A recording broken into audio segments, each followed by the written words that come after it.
Няколко начина да не качваш килограми докато си на почивка.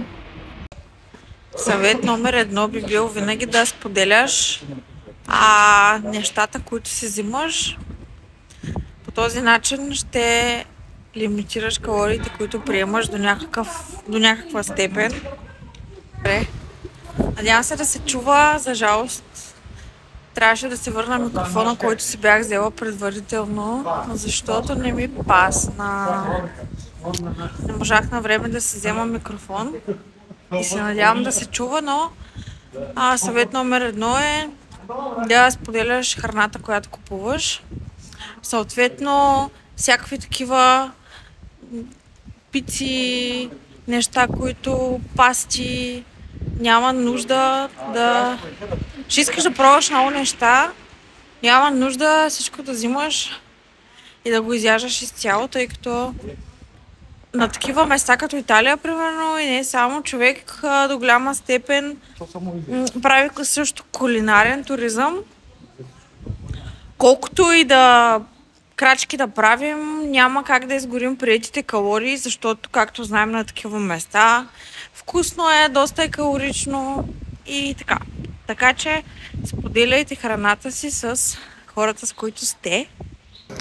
Съвет номер 2 отново би бил внимание към течните калории, да се лимитират, да не се консумират по възможност. В много държави в Западна Европа предлагат много алтернативи без захар, така че ако нещо ви се пива, газирано, нещо, което да не е вода, отново имате възможност да си пивате всякакви такива газирани напитки без захар. Сега естествено алкохол без захар до момента няма, но ако решите да си пивате алкохол, може да го вземете предвид това предварително и да ограничите приетото количество въглехидрати, т.е. алкохол да бъде за сметка на нещо друго, тъй като отново ако прекалим, няма как да не качим килограми.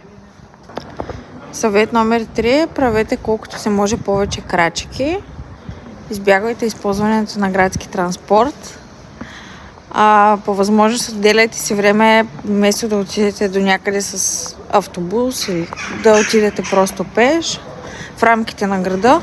Следващото нещо, което със сигурност трябва да вземем предвид, когато сме на почивка, е това, че е хубаво да си правим протеина.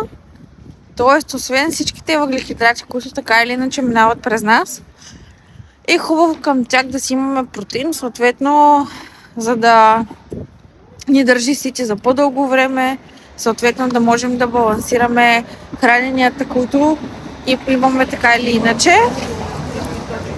Протеинът заедно с въглехидрата, комбиниран в храненето, помага за да се удължи чувството на ситост и съответно да огладняваме по-бавно. От друга страна, хубаво е така или иначе да си набавяме достатъчно количество протеин, всякакви видове меса, от млечните продукти. Можем да изберем гръцки йогурт, някакъв скир. Има вече всякакви продукти в магазина, които са с повишено съдържание на протеин. Разбира се, във всичко трябва да има баланс и за това ви показвам с какво се храних аз. Някои хранения бяха прости, като просто месо, картофи, зехтин. Овесената каша с протеина, който се носех, също беше част от храненията ми, макар и на почивка. Отново гръцки йогурт или скир с протеин прах и замразени плодове. Като казах, баланс, не всичко беше здравословно. Пробвах и пицата, която беше страхотна. Като разбира се, тук количествата са решаващи. 1-2 парченца няма да навредят. Слушах тялото си, на моменти имах нужда само от салата и яйца, примерно. Път просто салата с морски дарове. И разбира се, Италия, на къде сме без сладоледа.